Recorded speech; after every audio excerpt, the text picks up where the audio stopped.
Hi guys, it's Connie, back for some more Connie Reads Ghost of Spirit Bear. We are on chapter 10. Cole wasn't able to talk with Peter during the day, but after school he caught up to his friend and gave him a big hug. "Who hurt you?" he asked. Peter shook his head. "It doesn't matter." "You and I need to have a talk," Cole said. Peter shrugged as they headed away from the school grounds. For several long minutes, neither of them spoke. Peter kept his head down, and finally he muttered, "I did like you did. Every time I was picked on, I told the bullies I'd report whoever touched me. It worked until I went into the bathroom and somebody shut off the lights. Then a bunch of guys started hitting me and kicking me." "Was it Keith and his friends?" "It was dark and they never said anything when they were beating me up," Peter said. "I'd be really pissed if Keith was one of them after you helped him." "Me too," Cole agreed. "Are you okay now?" "No, I'm not okay," Peter broke into tears. "I'm scared. Everything's messed up. I keep having nightmares and I can't think straight. My parents always argue over me, and I don't think people will ever quit picking on me." Cole kicked angrily at a pine cone on the sidewalk. "I wish the whole school could be part of a circle. They should line everybody up around the football field and make them hold hands," Peter said. Cole stopped walking and stared at his friend. "What's wrong?" Peter asked. "Why couldn't the whole school gather around the football field?" Cole said. "Instead of a feather, we could pass a bullhorn, because that's the only way everybody could hear." "It wouldn't work because most kids won't hold hands with anybody." Cole thought for a moment. Some kids would think standing in a circle was dumb, but they wouldn't have to join the circle if they didn't want to. "They could go sit in study hall instead," Peter said, looking up. "Do you really think it would work?" "We'll never know unless we try. Tomorrow morning, let's meet early at school and talk to Ms. Kennedy." "You to tell her the idea?" Peter said. "I'm not so good at talking." "I will," Cole said. Peter looked at his watch. "Oh, crap, I gotta go. My parents are probably freaking because I'm not home from school yet." "Will they be mad at you?" Cole asked. Peter smiled. "I'll just tell them you beat me up." "Not funny," Cole said.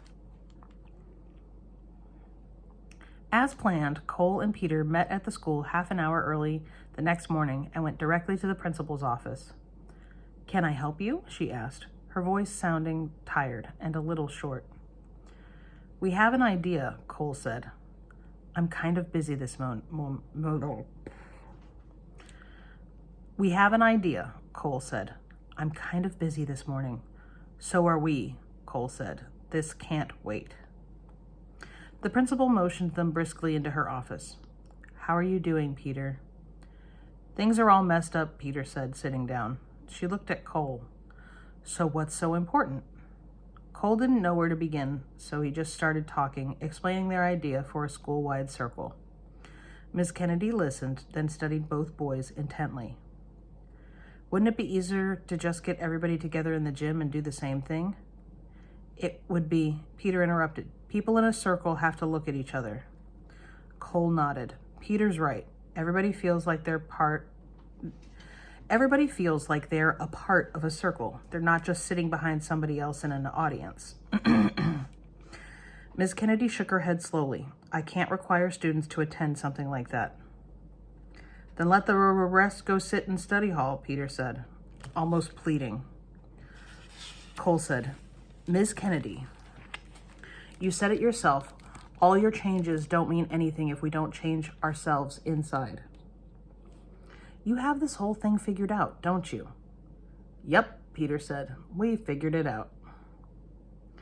Ms. Kennedy rolled a pen back and forth in her fingers the way she had toyed with the feather in the circle. "Tell you what, let me think about your idea for a few days." "No," Cole said. "This has to be done right away while everybody's still thinking about Peter getting beat up and Trish's suicide. Garvey said that when the ground is torn up, that's when seeds need to be planted. Right now, the ground is really messed up." "It would work," Peter exclaimed. "I'll give your idea some thought. That's all I can promise," Miss Kennedy answered. "Now, if you'll excuse me, I have a school to run." The announcement by Miss Kennedy came over the loudspeakers the following morning before the end of first period. Since our last assembly, some of you have come to me asking what you can do. Well, today, each of you will have the chance to share your ideas. At 9 o'clock, all teachers will bring their students out to the football field. We'll gather around the track in a big circle and talk. Any student not wanting to participate can report to study hall in the cafeteria. Cole almost shouted with excitement.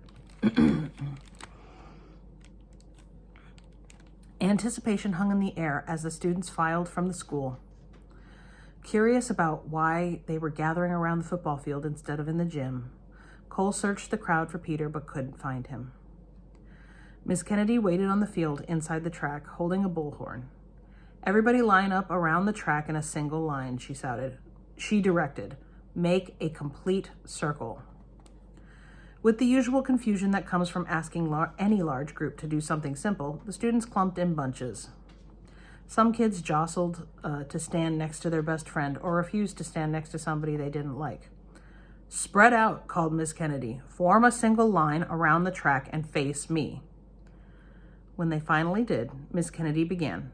Okay, everybody, listen up. The bullhorn sounded raspy, echoing across the field in the brisk morning air. We have somebody here this morning who has agreed to come on very short notice to help you find ways to heal your school. I want to introduce Mrs. Holmes, a trained mediator here in Minneapolis. Cole recognized Mrs. Holmes from the keeper from his circle. Good morning, she began speaking into the bullhorn. I'm saddened by the reasons that bring us together today. But I'm encouraged that all of you are willing to gather like this and try to find solutions. Cole glanced around the field, surprised to see how many had chosen to join the circle. Kids rubbed at their arms and pushed their hands deep into their pockets to ward off the morning chill. Some were whispering and nudging each other, but most waited quietly. Keith stood between two younger students, not with his gang. He nodded to Cole.